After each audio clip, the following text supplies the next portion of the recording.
For today's update, I want to follow up on last week and talk about how it is that God is restraining the evil and sustaining the righteous.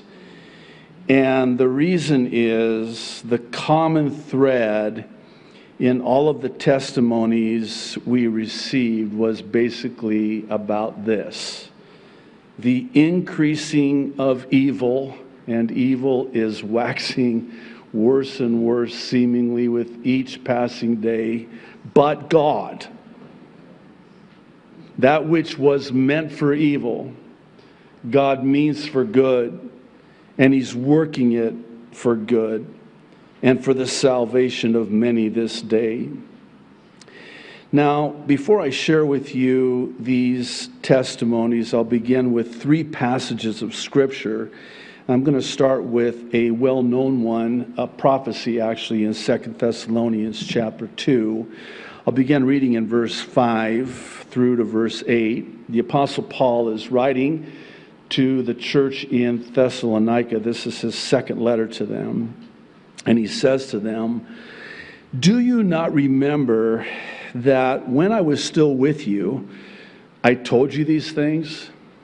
And now you know what is restraining, that He may be revealed in His own time. For the mystery of lawlessness is already at work.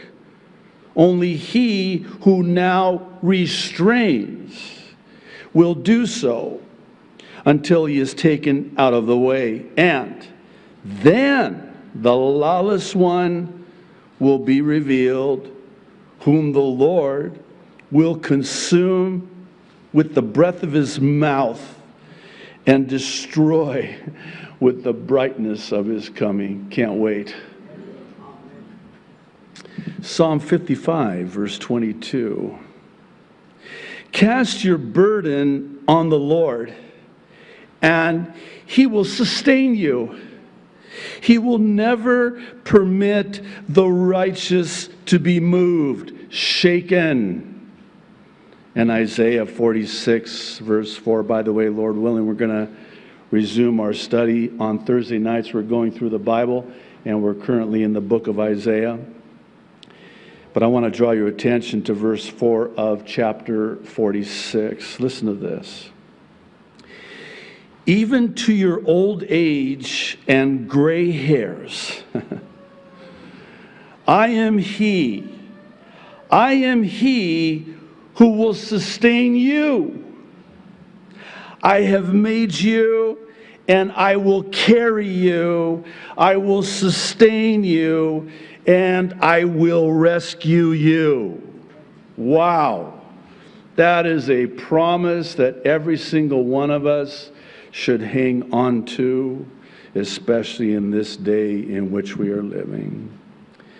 Please know that these are just three of many passages of Scripture that speak to God restraining the evil and sustaining the righteous. More specifically, that of what's happening in the world today and how it is meant for evil.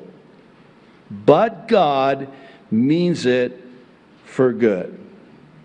Enter the but God stories that I want to share with you. But before we do, we'll go ahead now at this time and end the live stream and redirect you to jdfarag.org if you're not there already.